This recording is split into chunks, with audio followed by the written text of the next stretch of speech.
morning, all. It's Sarah with Losing It For Me 42 with day 91 of my 100-day challenge. So, let's do the spiel.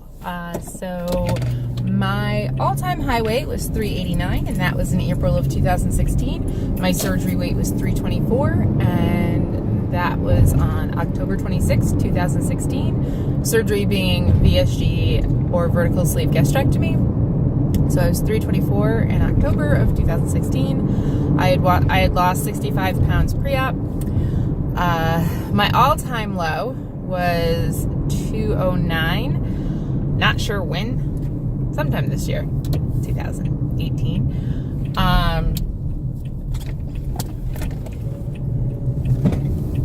At the beginning of my 100-day challenge was my highest regain, which was 225. Last week, I came at you to talk about my 100-day challenge. It was like day 97. And I was 222. And that's where I am. A week later, of being very strict, very on plan, at everything. I went to a barbecue. I've been to a froyo place. I didn't have any froyo. I've been super good. I cut out fruit from my diet. We have a little special. We have a visitor today. Remy is coming with me to work because, you need dogs at work today. So he's joining us. Say hi, Remy. He's like, no, I want to sniff your hair. So yeah, super strict, super good, super everything. And I will say, like, I kind of was on the higher end of 220 last week. Or, I'm sorry, 222. 222. So I was on the higher end of 222 last week. And I'm at exactly 222 this week. So I did have a loss. I did get down this week into, like, the 221s. Like, mid-221s. I don't know. So, a couple of things I feel are really shaping this for me is every day I get on the scale. I'm a daily wear. It doesn't bother me. I like to see the pattern. Because I feel better seeing a pattern than I do getting on the scale and seeing a wild fluctuation, whether up or down. Like, I like to know, oh yeah, I'm working in the right direction, or oh, something's not happening. And this week was, oh, something's not happening. Super weird, but every day was very consistent. Since, if you guys have followed me for a while, you know I usually have, like, wild fluctuations. Like, I do well, and I lose, like, a ton of weight, and then I don't do well, and then I gain most, if not more, back. So to not have a wild fluctuation down was really weird for me, but it's good because it means that, like, most likely my scale's been an issue for a lot longer than I thought.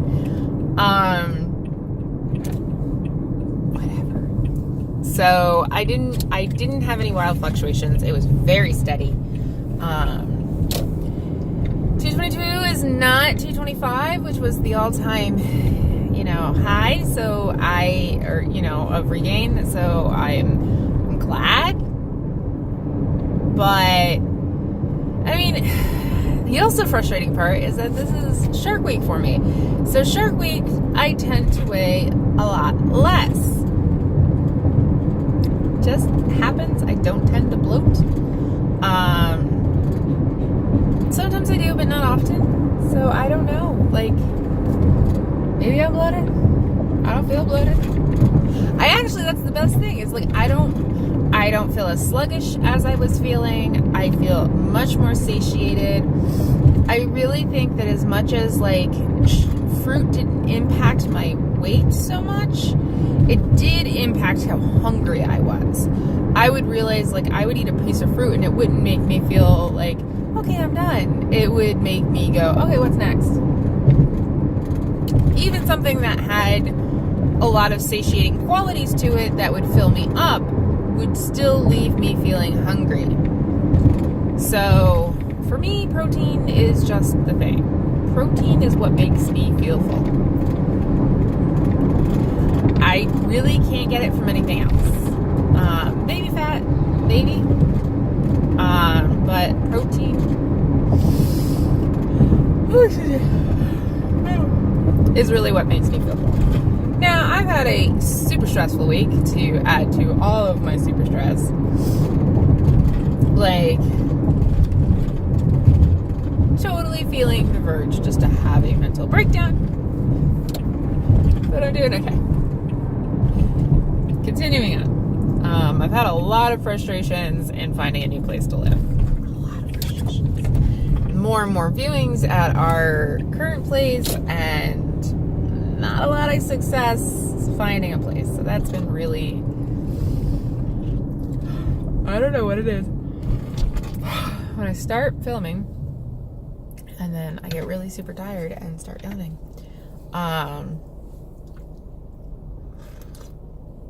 Coffee.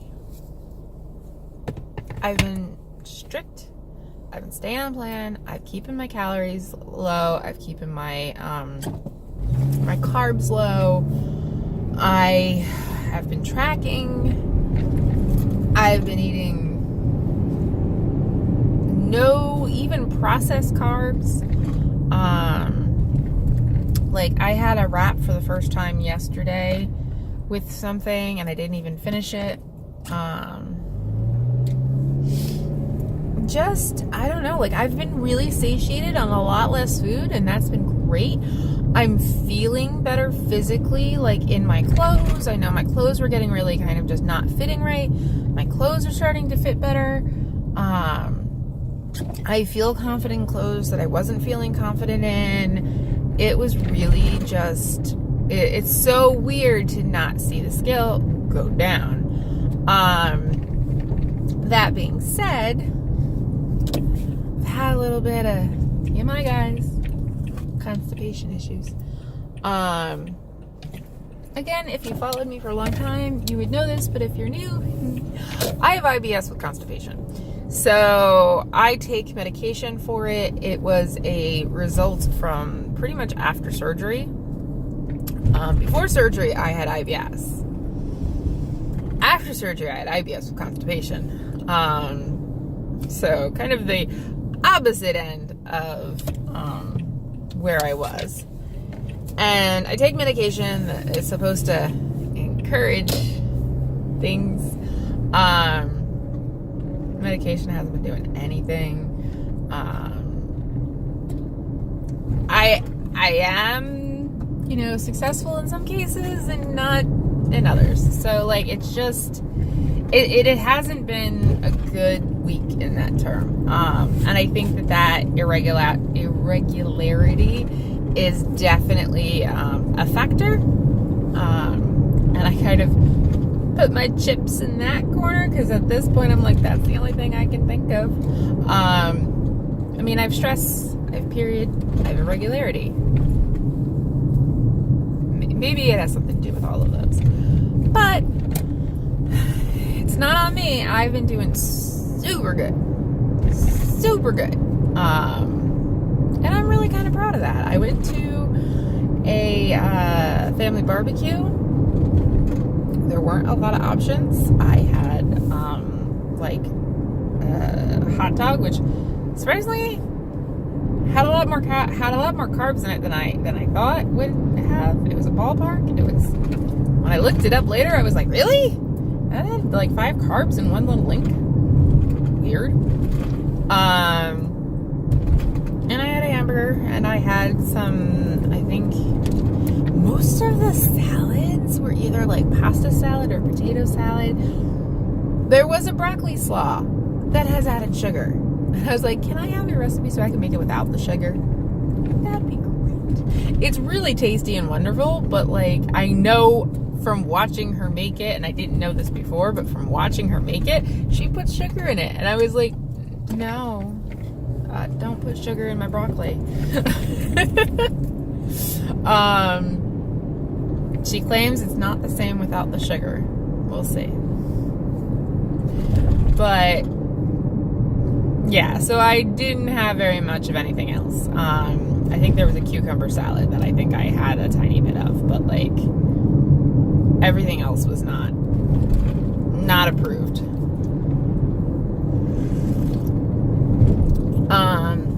I've had the worst week of people having food in the office. Of like literally, there was cookies and there was cupcakes and there was donuts and someone's birthday, and so there was another barbecue at work for somebody. We grill at work on Fridays on occasion, and it was somebody's in the office birthday, so we grilled, and like I had a burger, and you know, I think I had a hot dog.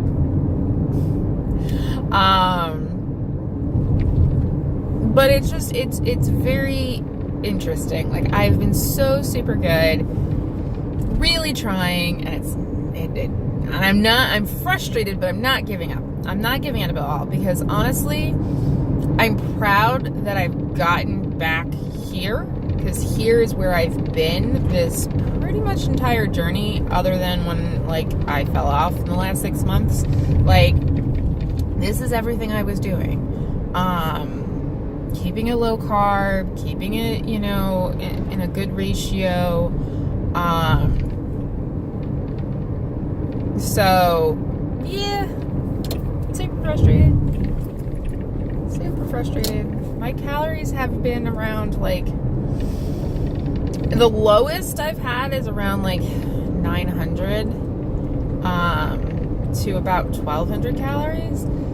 And I'm not super active, so I guess that is too high. I don't know. I feel like I'm not eating, like, I don't even want to look at my calories as much, because I'm like, I'm not eating bad. The things that I'm eating are like straight foods, which is good. I don't know. I'm like, is it, if I'm not losing weight at this calorie intake, like, that really says that there's something significantly wrong with my metabolism. So that's just really super frustrating. And I'm like, I don't know. I'm contemplating going back to my nutritionist, but my nutritionist is like the one who said I should have like 800 calories a day until I've lost as much weight as I want. And I'm like, I just don't feel like that is really super sustainable, because what happens when you plateau at 800 calories? There's nowhere for you to go. So I'm kind of contemplating a few things, looking into a few things, because I just don't. But I'm giving it another week. Super hard for me to give it another week, but I'm giving it another week. See where it goes. I did lose 3 pounds from the very beginning, and I did that really quickly, but that could have been just the scale fluctuation, so I'm like, who knows? Giving it another week, and then I will move on to other plans. It's really frustrating. Like, had I lost like a pound or 2 pounds, that would have been great. Like, the hard thing is that I'm used to now, every time that I get strict, that I lose like 5 pounds in a week, and I'm like, I didn't. And I'm like, well, the scale's fixed now, so maybe that's why I was doing those things, but it's just so super frustrating. Oh my god, guys. I'm sorry. I think I've talked about it here. I know I've talked about it on Instagram. So my aunt is considering having weight loss surgery. And through the grapevine, I had heard this. I hadn't heard it from her. I heard it through the grapevine. And through the grapevine, I had heard that she was having the lap band. And I was like, do people still get the lap band? And I looked and, yeah, people still get it. It's just, okay.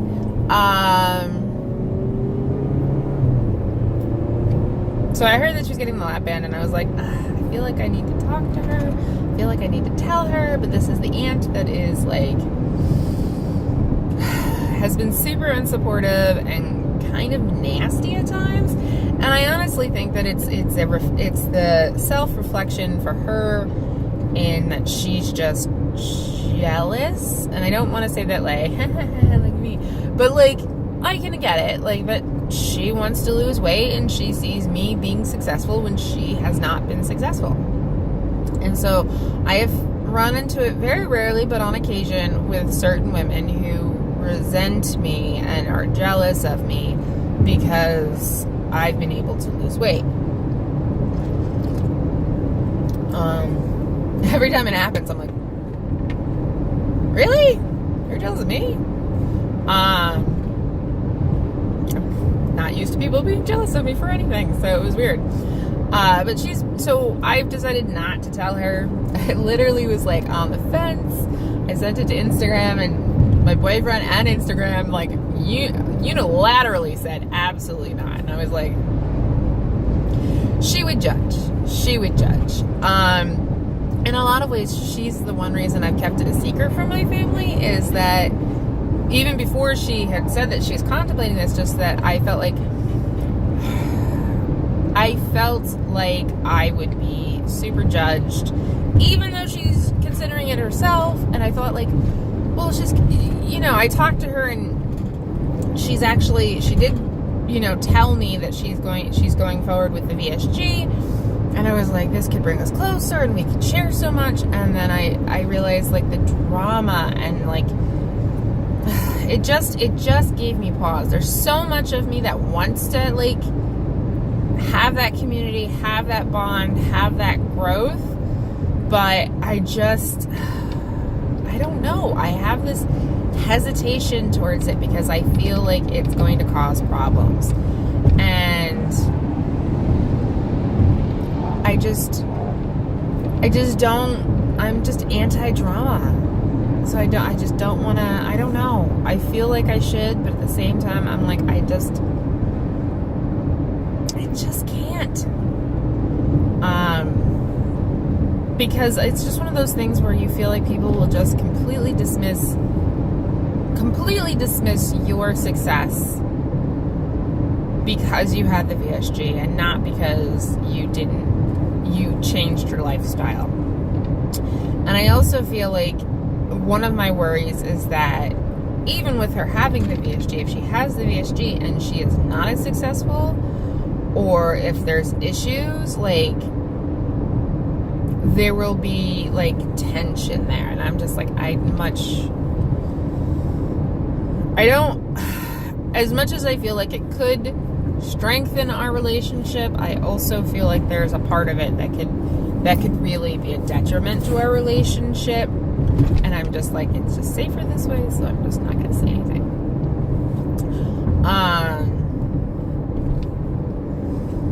It's unfortunate because I really, really want to, but I just feel like it's not going to have the outcome that I want it to, I think. I really do. And I'm just like, so that happened. She told me, I gave her some guidance and basically told her, like, I know a lot of people have had it done. I feel like, and here's something I brought up on Instagram, and it's something that I know is not a reflection on other people. It's a reflection of me, and it's not a great reflection. At the barbecue, here I am working really diligently to stay on plan, and they put out like a whole bunch of array of brownies, and they put out a strawberry cheesecake, and they put it right in front of both of us, and I'm like, those brownies look good. And